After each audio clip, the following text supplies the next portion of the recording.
Ah, that is fantastic stuff. Drink responsibly, kids. So, it tastes like wine to me. Red wine, white wine, maybe the differences in some being fruity and some being dry. But beyond that, you could say that my wine tasting palate is a little light, to say the least. Some people who claim themselves to be wine experts believe that they have such a refined palate that they're able to pick up subtle hints that make up their wine and even break down what's in it, simply by having a swirl and a swig of their glass. So, we discuss today if wine tasting is actually a thing, or if it's all just a bunch of bullshit. Either way, I'm drinking this bottle today, so we may as well talk about it. Oh shit, there's red wine on the carpet.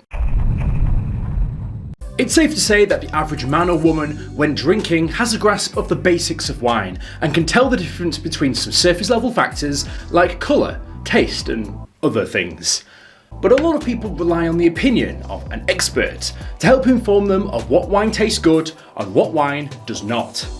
Which is strange because surely you can go and eat a burger and you can just tell by tasting it that it is a good quality burger or fast food, so why should wine be any different? Well, it's largely down to the fact that there is so much choice and variety in the wine we buy.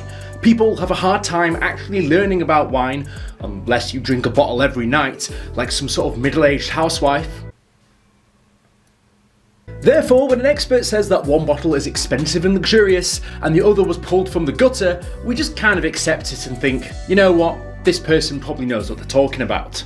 I mean, an expert is someone that has experience at the end of the day, and this is someone we're relying on who has drank wine for years, who can give their knowledgeable insight into what it is that we're drinking. But when people start talking out of their arse, quite frankly, and start pulling words out of thin air, the taste elements and subtle refined parts of the wine itself, the bullshit radar starts going off. So why do people think this? Well, science has tried to explain these answers and try and understand if there really are subtle differences in the wine we're tasting, and you know for a fact that as soon as science gets involved, this is where we can find out for sure whether this is the truth or a bunch of baloney. A PhD student once conducted an experiment where wine tasters were invited to a wine tasting session, much like me today, except I'm just drinking the same wine, all from the same bottle. But yes, in this experiment they were given two different wines, one white and one red. All they had to do was taste the wine and describe the wine they tasted. Seems pretty simple, right? After the first wine tasting, they identified herb and floral aromas in the white wine and red fruit aromas in the red wine. Standard stuff. I mean, you could ask me to do the same thing and I'm fairly sure I could tell you the difference. But then, the twist. A week later, the experiment was repeated and the participants were given 2 glasses of wine again. However, the difference here was that the reality of the test was a bit of a ruse, because these two were the exact same wine, and one was coloured with red dye, meaning that they were both tasting the same wine, but they just looked visually different. So, knowing this startling fact, I want you to think of the likely outcome of this study, and probably why I'm saying this in the first place. Do you think that these experts picked up on the difference? Or, in the second case, them being the exact same wine? The answer probably won't shock you. The participants, after tasting the wine, all provided very similar results for both the wines, given the fact that they had decided on the flavours probably based on the colour alone, and this being the thesis of the experiment, was that wine snobs simply don't know what they're talking about, seemed to be true. Therefore, concluding that the look of a wine and what you already know and believe to be white and red wine is very informative of how you taste a wine or what you believe you're drinking. Basically, the wine's colour provides significant sensory information which misleads the subjects and leads them to the wine they think it is, rather than the wine it actually is. Haha, yep, just as I thought all along. A 2006 study published by the American Association of Wine Economics, what a title that is, found that most people can't distinguish between pâté and dog food. I know this isn't wine, but it's kind of a similar principle. First of all, why are you serving me dog food without me knowing? But second, this is something which raises the question on if people would have known they were eating dog food or not, if you can almost guarantee that 9 times out of 10, those participants would never have said they were eating dog food.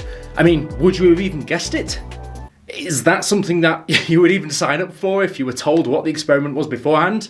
Because I certainly fucking wouldn't. So yes, this is one likely aspect here, that people who consider themselves experts actually don't have the experience and basically skews the results of a study like this. I'm sure we all basically know that wine is just fermented grapes, meaning that wine sold can be priced drastically different, even though the fact that they're all made pretty much in the same way. And would you rather spend an extra $200 to $300 on a bottle of wine if you can't tell the difference anyway? I'm fairly sure if someone gave you a cheap wine and an expensive wine, you could probably have a rough guess, but in the grand scheme of things, the one that probably tastes worse is probably the expensive one. So yeah, why spend so much money on wine when it all basically tastes the same? This means that a bag of wine you bought from the supermarket isn't as bad as you think. Why did I buy a nice bottle if that's the case? Maybe because I'm a schmuck. Let me have a real good think of that. I'll knock back a bit more and get back to you on it. So, after all this and the outcome of the studies, you're probably wondering how someone becomes a wine expert in the first place. Do you have to drink so many wines around the world to meet a quota? Do you have to take a wine tasting test?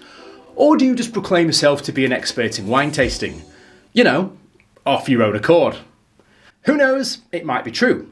A famous quote by someone I completely forgot once said, "A bottle of wine contains more philosophy than all of the books in the world." Damn, I'm smart. Look, I am not completely ruling out the idea that people can be an expert in this field, and anyone in the comments that says otherwise clearly hasn't watched this far in the video, so I'm watching you.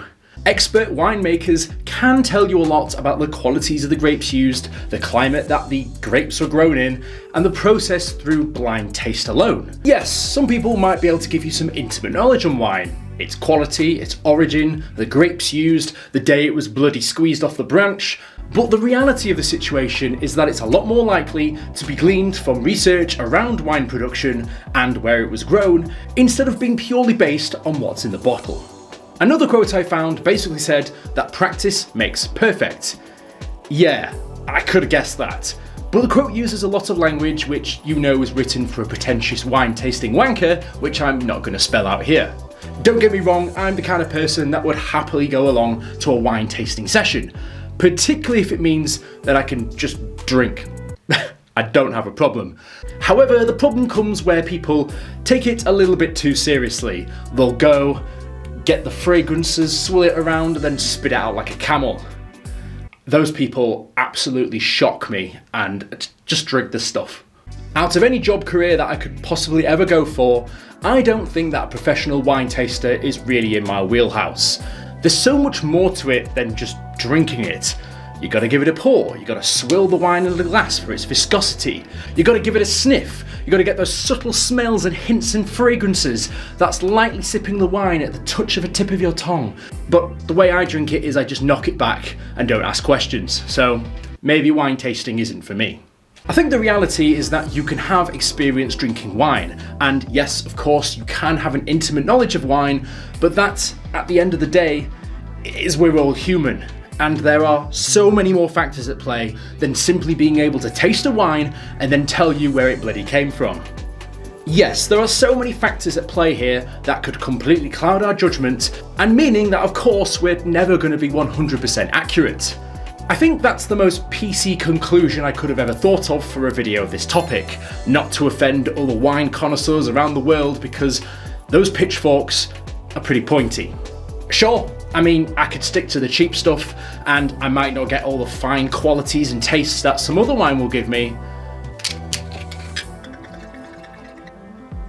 But then again, it makes you wonder if training for such a skill is even worth it. Well, cheers to that. Like, comment, subscribe. Goodbye.